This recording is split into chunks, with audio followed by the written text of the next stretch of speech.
안녕하세요. 춘천 한마음교회 조석현입니다. 겉으로 표현되진 않았지만 제 내면은 어느 누구도 꺾을 수 없을 만큼 지독하고 냉정한 사람이었어요. 그랬던 제가 살아계신 예수님을 만나고 남편을 마음으로 품어 가족 구원의 통로가 된 간증을 나누려고 합니다. 저는 딸만 셋인 집안의 둘째 딸로 태어났는데요. 아버지가 6살 때 돌아가시면서 우리 집은 경제적으로 늘 어려웠어요. 어려운 형편에도 언니는 첫째라고 대접받고 동생은 막내라고 챙겨주시는데 저는 늘 이도저도 아닌 중간에 낀 것 같은 거예요. 그래서 스스로를 알아서 챙기지 않으면 안 되겠다 싶었죠. 초등학교 1학년 때 일인데요. 그때는 소보루빵 하나가 50원인 시절이었어요. 학교를 가면서 엄마에게 100원을 달라고 했는데 50원만 주시는 거예요. 저는 울면서 100원을 달라고 계속 졸랐죠. 엄마가 저를 얼르고 달래도 매를 들어도 뜻을 꺾지 않았고 결국 100원을 받아내고서야 학교에 갔습니다. 그리고 제가 무슨 물건을 찾는데 없으면 찾는 그 물건이 내 손에 들어올 때까지 잠도 안 잤어요. 온 집을 이잡듯이 다 뒤져서라도 반드시 찾아내야만 직성이 풀렸어요. 매번 이런 상황들로 저를 버거워하시던 엄마는 너랑 똑같은 딸 한번 낳아서 키워봐 하시는 거예요. 자주 이렇게 말씀하시곤 하셨는데 저는 그런 엄마가 이해되지 않았고 너무한 거 아니야? 생각했어요. 뭐든지 내 생각대로 되지 않으면 저 자신을 괴롭히고 엄마를 괴롭혔는데요. 엄마뿐 아니라 친척들 사이에서도 제 성격은 강하고 누구도 꺾을 수 없는 고집으로 유명했어요.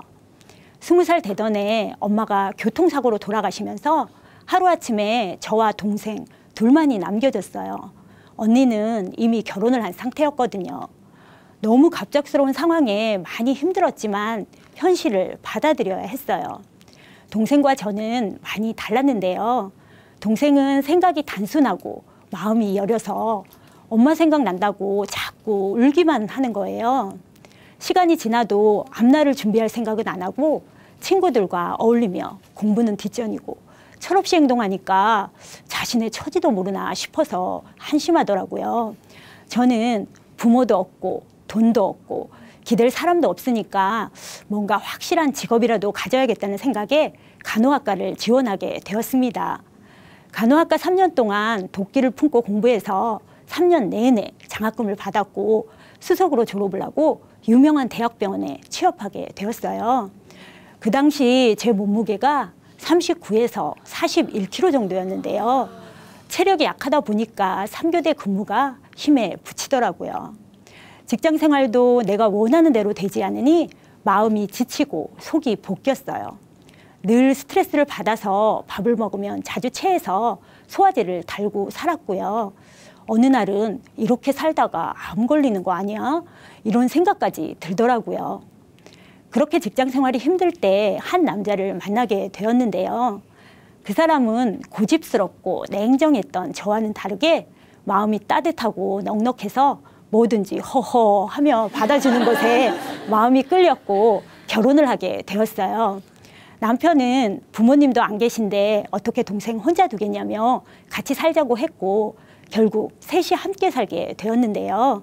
이때부터 그동안 감춰졌던 제 내면의 실상들이 그대로 드러나기 시작했습니다.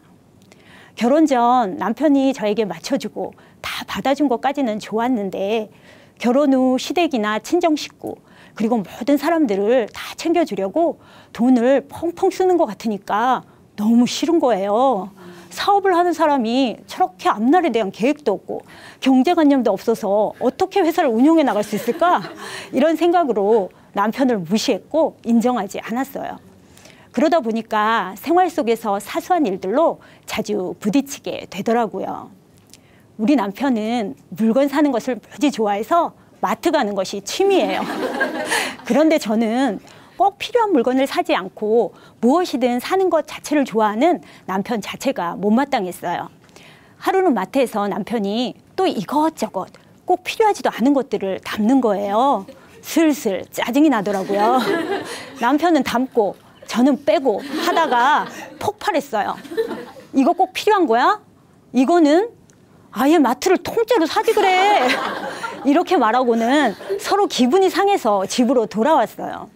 또 남편은 사람을 너무 좋아해서 술 먹고 새벽에 들어오는 날이 많았는데요. 어느 날 너무 화가 나는 거예요. 밖이 그렇게 좋으면 아예 밖에서 살아. 어디 맛 좀 봐라 싶더라고요. 그래서 절대 밖에서 열 수 없도록 열쇠와 위에 있는 보조 잠금 장치까지 이중으로 잠궈버렸어요. 밤늦게 도착한 남편이 계속 초인종을 눌러대는 거예요. 진아 엄마, 새벽인데 옆집 사람들 다 깨겠다. 내가 잘못했으니까 제발 문 좀 열어줘. 이렇게 애원했지만 집안의 초인종 벨소리를 가장 작게 줄여놓고 끝까지 문을 열어주지 않았어요. 결국 그날 남편은 쌀쌀한 날씨에 공원에서 잠을 자고 날이 밝아서야 딸의 도움으로 집에 들어올 수 있었어요. 감기에 걸려서 기침을 하는데 저는 그 모습이 안쓰러운 게 아니라 고소하더라고요. 이렇게 저는 매사에 남편을 이겨야만 속이 후련했습니다. 함께 살던 동생 역시 아주 못마땅했는데요. 몸매가 딱 드러나는 원색의 야한 옷차림에 짙은 화장을 하고 술 먹고 나이트클럽을 전전하는 거예요. 잘생기고 돈 좀 있는 눈먼 놈 하나 물면 인생 대박 난다나요? 외모를 가꾸는 데만 혈안이 되어 있는 동생이 정신병자로 보였어요. 거기다가 감정의 기복은 말할 것도 없고 나중에는 알코올 중독에 자살 시도까지 가지가지 하더라고요.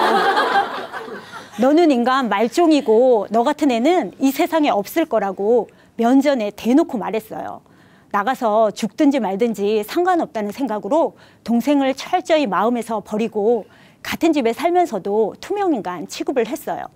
밥을 먹든지 말든지 집에 들어오든지 나가든지 상관하지 않았고 심지어는 질문을 해도 못 들은 척 했어요. 한 번은 당시 5살이었던 딸과 동생이 놀고 있는데 그 수준이 딱 아이 수준인 거예요. 애가 이모랑 놀아주는 건지 이모가 애랑 놀아주는 건지 모르겠더라고요. 컴퓨터 게임을 하며 희희낙낙 하는데 나이값도 못하는 것 같아 속이 터지는 거예요. 사실 저는 마음속으로 우리 애가 나중에 이모처럼 될까 봐 같이 놀아주는 것조차 싫었어요. 어떻게 내 주위에는 이런 사람들밖에 없는지 내 처지가 참 불쌍하다고 상황을 비관하고 있는데 엎친 데 덮친 격으로 남편이 하던 사업에 부도 소식까지 듣게 되었어요. 하늘이 무너지는 것 같더라고요. 우리는 살던 집에서 쫓겨나야 했고 빚을 갚지 못해서 집안 모든 물건에 빨간 차압딱지까지 붙게 되었어요. 경제적으로 어려우니까 아이를 유치원 종일반에 맡기고 직장을 나갔는데요. 직장에서도 힘들고 집에서도 힘들고 남편도 동생도 다 제가 원하는 대로 되지 않으니까 마음이 너무 지쳐만 갔어요. 제가 주일학교 때부터 교회를 다니고 있었는데요. 왜 내 인생은 이리도 힘들기만 할까? 왜 내가 믿는 하나님은 힘들 때 나를 도와주지 않을까? 하나님이 정말 살아계신 것은 맞는지, 살아계신다는 심증은 있지만 확실하지 않으니까 답답하더라고요. 처음으로 진지하게 고민해 보았는데요. 하나님이 정말 살아계실까? 하나님이 나를 죽기까지 사랑하셨을까? 예수님께서 나의 죄를 위해 죽으셨을까? 하나도 믿어지지가 않는 거예요.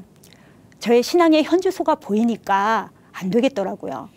이때부터 새벽 기도를 작정하고 솔직하게 하나님 앞에 부르짖었고 성경 말씀들을 정말 열심히 봤어요. 말씀들을 보면서 깨달아지고 알아지는 기쁨은 있었는데 하나님이 정말 살아계신다는 확실한 증거가 없으니까 답답한 마음이 더해갔어요. 성경에 보면 기도하면 반드시 응답해 주신다고 하셨는데 하나님께서는 1년간 저의 눈물과 부르짖음에 계속 침묵만 하시는 것 같았어요. 왜 저에게만 은혜를 주시지 않냐고, 살아계시면 제발 저를 좀 만나달라고 애원했죠. 그러다가 급기야 이분을 만나는 것에 집중하고자 다니던 직장까지 그만두게 되었어요. 내 삶에 많은 문제가 있었지만 이분을 만나는 것보다 더 중요한 것은 없겠다 싶었거든요. 얼마 후 제멋대로 살던 동생이 한마음교회에서 복음을 듣고 변화되었다는 소식을 언니를 통해 들었어요. 하지만 동생의 삶이 이미 제 관심 밖의 일이었고 그런 아이가 복음으로 변화될 수 있다는 것에 믿음이 가지 않았기에 무시해버렸죠. 처음엔 무시했지만 계속되는 동생의 변화에 궁금해졌어요. 그리고 저도 변화되고 싶다는 마음에 동생을 따라가 보게 되었어요. 주일 예배를 드리는데 목사님께서 예수님의 부활을 말씀하셨어요. 부활? 사실 사복음서를 읽으면서 가장 믿어지지 않았던 게 부활이었거든요. 그런데 예수님을 3년이나 쫓아다니면서 수많은 기적을 체험했던 제자들조차도 예수님이 부활하신다는 말씀을 믿지 않았더라고요. 그랬던 자들이 변한 거예요. 저에게 가장 놀라웠던 것은 도마였는데요. 살아나신 예수님을 만져보지 않고는 믿지 못하겠다던 도마가 부활하신 예수님을 만나는 순간 나의 주, 나의 하나님이라고 고백하는 거예요. 또 예수 믿는 자들을 죽이고 핍박하던 사울이 부활하신 예수님을 만나고 나서는 즉시로 예수님이 하나님의 아들이심을 선포했더라고요. 아, 이거구나. 예수님께서 정말 부활하셨구나. 이 땅에 오셨던 예수님이 창조주 하나님이시구나. 눈이 열어지면서 부활로 예수님이 하나님이라는 확실한 증거를 주셨다는 것을 알게 되었어요. 그제서야 그동안 고민하고 기도했던 모든 것이 선명히 풀어졌는데요. 예수님께서 부활하셔서 지금도 살아계신 하나님이라는 것이 확실하니까 하나님이 정말 살아계시구나를 알게 되었습니다. 그동안 제가 도덕적으로 바르게 살고 성실하게 살았기 때문에 꽤 괜찮은 사람인 줄 알았어요. 그런데 살아계신 하나님 앞에 서니까 죄가 무엇인지 선명히 보이기 시작했어요. 내 마음, 내 뜻대로 살고자 했던 나의 모든 죄를 위해 예수님께서 오셔서 죽으시고 부활하셔서 나의 주인이 되어주셨는데도 불구하고 여전히 예수님을 믿지 않는 것이 악랄한 죄라는 것을 확실히 알 수 있었어요. 저는 살아계신 하나님 앞에 예수님을 믿지 않고 내가 주인 되어 살던 악한 죄를 회개하고 예수님을 마음의 주인으로 영접하였습니다. 예수님을 주인으로 믿지 않았기 때문에 내 기준에 맞지 않는 남편과 동생을 매 순간 판단, 정죄하고 있었던 거예요. 부활하신 예수님 앞에 서니까 막장으로 살았던 동생과 세상 쾌락을 사랑했던 남편보다 제가 더 악하게 살았다는 것이 보이더라고요. 사람들이 보기에는 제가 더 그럴듯한 삶으로 보였지만 하나님 편에서 보니까 창조주를 무시하고도 저는 저들과 같이 형편없는 삶이 아니라며 목이 곧고 뻣뻣한 자가 바로 저였어요. 단 한 번도 남편과 동생의 입장에서 그들을 바라보지 못하고 마음으로 무시하고 인정하지 않았던 제 내면이 그대로 보이니 더 이상 핑계할 수 없었고 그들에게 정말 미안해지더라고요. 진심으로 용서를 구할 수밖에 없었습니다. 이렇게 부활로 예수님이 누구신지 알게 되고 회개하게 되니 모든 말씀이 그대로 저에게 하시는 말씀으로 들렸는데요. 골로새서 1장에 보니까 하나님께서 하늘과 땅에 보이는 세상과 보이지 않는 세상을 창조하셨다고 하시는 거예요. 그랬구나. 나는 지금까지 보이는 세상이 전부인 줄 알고 살아왔는데 보이지 않는 세상이 정말 있구나. 천국과 지옥, 마귀와 천사 모든 것이 실제가 되었고 보이지 않는 마귀에게 종노릇했던 그동안의 삶 전체가 보이더라고요. 예수님의 부활을 통해 영원히 사는 나라가 있음을 보여주시니 기쁨이 임하면서 영원한 하늘나라가 소망이 되었어요. 그리고 예수님께서 부활 승천하시면서 오직 성령이 너희에게 임하시면 너희가 권능을 받고 예루살렘과 온 유대와 사마리아와 땅끝까지 이르러 내 증인이 되리라 말씀하셨더라고요. 이제 제가 살아가는 이유는 오직 하나, 주 예수께 받은 사명을 감당하는 것임을 알게 되었습니다. 아멘. 하늘의 사명자로 살아가는 하루하루가 너무나 기쁘더라고요. 주인의 말씀이 꿀송이보다 달고 새벽 예배 시간이 너무나 사모가 되어서 알람이 울리기도 전에 눈이 떠져서 말씀을 생각하곤 했어요. 저도 모르는 사이에 저의 입술에서 불평과 원망이 사라지고 감사와 찬양만이 흘러 넘쳤어요. 이런 제 모습을 보고 남편은 드디어 미쳤다고 비웃었지만 저는 살아계신 하나님을 만났는데 어떻게 미치지 않을 수 있겠냐고 말했죠. 그리고 예수님을 알지 못하는 사람들에 대한 긍휼의 마음이 부어지면서 주위 사람들에게 부활하신 예수님을 전하게 되었고요. 가족이 꼭 살려야 할 영혼으로 보이게 되었습니다. 그러던 어느 날 남편이 아무 연락도 없이 외박을 하는 거예요. 새벽 기도를 가려고 잠에서 깼는데 아직도 집에 들어오지 않았더라고요. 순간 염려가 되었지만 기도를 하는데요. 저는 하나님 앞에서 세상을 사랑하여 술 먹고 외박하는 남편을 어떻게 하면 좋냐고 울면서 기도하는데 하나님께서 제 마음에서 말씀하시는 것 같더라고요. 이스라엘 백성들이 여호와의 목전에서 금송아지를 섬기고 불평을 일삼는 행동을 한 것은 그 행위 이전에 그들의 마음이 하나님을 떠나 있었기 때문이라고 하셨어요. 남편의 보이는 행위가 아니라 그 중심이 하나님을 떠나 있음을 알려주셨고 그것을 위해서 기도하라고 하시는 거예요. 남편의 주인이 예수님임이 선명히 보이는 순간 모든 염려가 떠나갔습니다. 그날 남편은 아침 7시가 넘어서야 집에 들어왔는데요.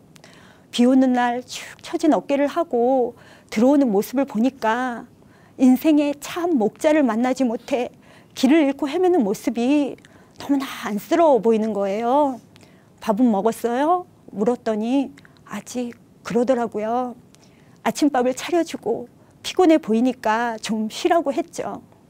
아침을 먹던 남편이 제 발 앞에 주저앉으면서 나 사는 게 너무 힘들어. 나도 당신과 함께 교회에 가고 싶어 하는 거예요. 예상치 못했던 남편의 말에 놀랐지만 너무 기뻤어요. 작은 교회에 중보기도 요청을 하고 남편을 위해 흉하게 결박을 끊는 금식을 해야겠다는 마음이 들었고 며칠을 금식하면서 전심으로 기도하게 되었습니다. 금식이 끝나는 날 새벽에 잠이 깼는데 남편을 잡고 있는 모든 사단의 세력을 멸해 주시겠다는 마음을 주셨고 승리를 직감했습니다. 그리고 그날 주일 예배에서 남편에게 회개의 역사가 일어나면서 드디어 방황하는 인생에 종지부를 찍게 되었어요. 이런 과정을 통해 영혼을 구원하는 것이 오직 하나님의 주권 아래 있음을, 그저 제가 해야 할 것은 그 영혼을 향한 긍휼의 마음을 품고 기도하는 것임을 고백하는 시간이었어요. 이후 남편과 동력자가 되어 주와 복음을 위해 달려가고 있는데요. 마음이 따뜻하고 넉넉한 남편이어서 저같이 힘든 사람을 오래 참고 사랑할 수 있었던 것을 알게 되었어요. 돈 많은 남자를 만나겠다며 외모 가꾸는 데만 열심히 던 동생도 지금은 예수님 한 분만으로 충분하다며 기쁘게 신앙생활 잘 하고 있고요. 하나뿐인 고등학생 딸도 예수님을 주인으로 믿고 또래 친구들에게 예수님을 전해서 작은 교회를 세우고 매주 친구들과 함께 예배를 드리고 있습니다. 저 역시 지금 허락해 주신 직장에서 복음을 전하고 있고요. 작은 교회를 섬기며 제자 삼는 사명을 감당하고 있어요. 한 번은 동네에 사는 아는 동생에게 복음을 전했는데요. 가족 모두가 성당에 다니던 그 동생이 부활을 통해 예수님을 마음의 주인으로 영접하게 되었고 이후 2달 동안 지속적으로 남편에게 복음을 전하여 남편과 어린 2자녀, 한 가족 모두가 주님께 돌아오는 놀라운 은혜를 경험하게 해주셨어요. 죽어가던 영혼이 복음으로 회복되어 눌리고 포로된 데서 자유케 되는 것보다 더 기쁜 것이 이 땅에 없었습니다. 하나님의 마음으로 한 사람 한 사람을 바라보니까 모두들 하나님의 피로 사신 천하보다 귀한 영혼들이고 그 자체로 너무 소중하더라고요.